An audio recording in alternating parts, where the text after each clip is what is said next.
बिस्मिल्लाहिर्रहमानिर्रहीम, अस्सलाम वालेकुम। कैसे हैं आप सब? उम्मीद करती हूँ कि आप सब खैरियत से होंगे। आज आप लोगों के साथ शेयर करने जा रही हूँ क्विक इजी सिंपल से वाइट चिकन पुलाव की रेसिपी। तो आज हम बना रहे हैं बगैर यखनी के यखनी वाला चिकन पुलाव। बहुत ही टेस्टी बनता है और अगर आप चाहते हैं मिनटों में पुलाव बनाना तो इस रेसिपी को आप लोग ज़रूर ट्राई कीजिएगा। वीडियो अच्छी लगे तो इसको थम्स अप देना मत भूलिएगा। तो चलिए बनाना स्टार्ट करते हैं इस रेसिपी को। वाइट चिकन पुलाव बनाने के लिए सबसे पहले तो हम चावल ले लेंगे। तो यहाँ पे 4 कप मैं चावल ले रही हूँ मेजरिंग कप से नाप के। आप कोई भी कप सेट कर सकते हैं चावल को नापने के लिए। तो ये 4 कप मैंने चावल लिए हैं। इसको वॉश करने के बाद तकरीबन 30 से 40 मिनट के लिए भिगो देंगे। तो परफेक्ट खिले खिले चावल बनाने के लिए हमेशा चावलों को भिगो के ही इस्तेमाल करें। तो यहाँ पे मैंने इसको अच्छे से वॉश कर लिया है और 30 मिनट के लिए भिगोने के लिए रख दिया है। अब नेक्स्ट स्टेप में यहाँ पे खुली सी मैंने वोक ले ली है जिसके अंदर 3-4 कप ऑयल डालेंगे। ऑयल के साथ ही मैं घी का इस्तेमाल भी कर रही हूँ। तो 2 टेबल स्पून मैंने इसके अंदर देसी घी डाल दिया है। अब इसमें डालेंगे हम एक बड़ी साइज़ की प्याज और स्लाइसेस कटी हुई ये प्याज है जिसको हमने हल्का सा गोल्डन ब्राउन करना है। बहुत ज़्यादा गोल्डन ब्राउन नहीं करना है हमने।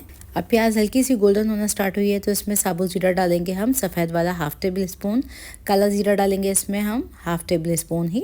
साथ ही इसमें कुछ खड़े गरम मसाले डालेंगे। तो लौंगे डाली हैं, काली मिर्चें डाली हैं मैंने, बादियान के फूल तोड़ के डाले हैं और 2 अदद मैंने दालचीनी के टुकड़े डाले हैं। साथ ही बे लीव्स भी शामिल कर दिए हैं। अब इसमें 1 किलो हम चिकन डाल देंगे और साथ ही डालेंगे हम इसमें लहसुन और अदरक का पेस्ट। तो 2 टेबल स्पून भर के फ्रेश लहसुन अदरक का पेस्ट शामिल कर रही हूँ मैं इसमें। अब लहसुन अदरक के साथ ही इसमें कुटी हुई हरी मिर्ची शामिल कर देंगे, 2 से 3 अदद मोटी वाली। तो ये मैंने शामिल कर दी हैं। अब इसको अच्छी तरीके से भून लेंगे हम। तो खूब अच्छी तरीके से हमने चिकन को पिंक से वाइट हो जाने तक तमाम मसालों के साथ भूनना है। तो यहाँ पे देखें चिकन हमारी हल्की सी गोल्डन गोल्डन सी हो चुकी है। तो अब हम डालेंगे इसके अंदर नमक जो कि जाएगा हस्बे ज़रूरत। मैं डाल रही हूँ तकरीबन 1 टेबल स्पून भर के। साथ ही इसमें दही जाएगा तकरीबन 3 से 4 टेबल स्पून। अब चिकन को दही डाल के खूब अच्छी तरीके से हम भून लेंगे। तो आप लोग मेरी इस रेसिपी को भी कहाँ कहाँ से वॉच कर रहे हैं अपनी प्रेफरेंस ज़रूर दीजिए कमेंट सेक्शन में। तो चिकन को दही डाल लेने के बाद खूब अच्छी तरीके से मैंने भून लिया है। तो इसमें हम शामिल कर देंगे 2 अदद चिकन क्यूब्स जो कि ऑप्शनल है, यखनी के बगैर हम बना रहे हैं। तो यहाँ पर मैंने 2 अदद चिकन क्यूब का इस्तेमाल किया है। अब साथ ही कुटी हुई काली मिर्च शामिल कर दी है मैंने इसमें 1 टी-स्पून। इसको डाल के भी अच्छी तरीके से हम भून लेंगे। तो इसकी अच्छी तरीके से मैंने भुनाई कर ली है। अब मैं इसको कर रही हूँ कवर करके इसको पकाएंगे तकरीबन 10 से 12 मिनट के लिए। अब तकरीबन चिकन को पकते हुए 10 से 12 मिनट गुजर चुके हैं।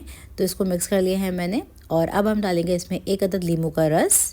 लीमू का रस डालने के बाद इसमें हम क्रीम डाल देंगे। तो यहाँ पे 1/4 कप क्रीम शामिल कर दी है। इसको डाल के भी मिक्स कर लेंगे हम। तो देखें खूब अच्छी तरीके से चिकन की हमने भुनाई कर ली है। 1 अदद टमाटर शामिल कर देंगे जिसको मैंने रफली इस तरीके से काट लिया था। अब इसमें 1 अदद लीमू के कटे हुए स्लाइसेस में शामिल करी हूँ। 4 से 5 अदद मैंने मोटी वाली हरी मिर्ची शामिल कर दी हैं और इसमें हम शामिल कर देंगे चावलों को जिसको मैंने 30 मिनट भिगो दिया था। इस कप से मैंने चावल लिए थे, इसी कप से मैं इसके अंदर पानी भी शामिल करूँगी।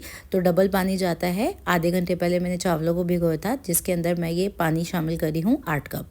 तो ये मैंने पानी डाल दिया है इसके अंदर टोटल 8 कप और इसको हमने मैक्सिमम फ्लेम पे पकाना है। हल्का सा मिक्स करेंगे। अब इस स्टेज के ऊपर ना आपने नमक को ज़रूर चखना है। साथ ही मैं इसमें यहाँ पे थोड़ा सा पहले गरम मसाला पाउडर डाल रही हूँ और नमक मैंने चख लिया था तो मैं इसमें नमक शामिल कर रही हूँ थोड़ा सा। तो 1 टीस्पून मैंने और नमक शामिल कर दिया है। इसको डाल के मिक्स कर लेंगे और मिक्स कर लेने के बाद इसको कवर करके पकाएंगे मैक्सिमम फ्लेम पे। तो देखें तकरीबन 10 मिनट गुजर चुके हैं और चावलों के ऊपर थोड़े से बड़े बड़े बबल्स दिख रहे हैं। हल्का सा इसको मिक्स करेंगे और देखें थोड़ी ही देर बाद फिर दोबारा से मैंने कवर कर दिया था इसको और पानी जो हमारा है वो थोड़ा सा रह गया है।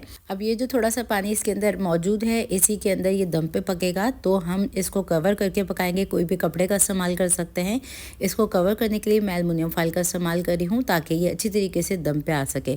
तो बिल्कुल हल्की आंच कर देंगे और तकरीबन 15 से 20 मिनट का इसको दम लगाएंगे। अब तकरीबन 15 से 20 मिनट गुजर चुके हैं और ये लीजिए ज़बरदस्त सा हमारा पुलाव बन के तैयार है। इसके ऊपर थोड़ा सा मैंने हरा धनिया डाल दिया है और ये देखें इसका लुक दाना दाना एकदम लंबा और बिल्कुल खिला हुआ परफेक्ट गला हुआ चावल का हमारा दाना दाना अलग है। तो ज़बरदस्त सा ये हमारा दम वाइट पुलाव बन के तैयार है। तो बस अब हम इसको डिश आउट कर लेते हैं। बहुत ही मज़ेदार ये पुलाव बन के तैयार हुआ था। इसको आप सर्व कीजिए लाल वाली चटनी के साथ, रायते के साथ। नहायत ही लजीज रेसिपी है, कम वक्त हो, झटपट से चावल की कोई मज़ेदार सी रेसिपी बनानी हो तो इस रेसिपी को आप लोग ज़रूर ट्राई कीजिएगा। वीडियो अच्छी लगी तो इसको थम्स अप देना मत भूलिएगा और मज़ीद रेसिपीज़ जानने के लिए मेरे इस चैनल को ज़रूर से कर लीजिएगा सब्सक्राइब।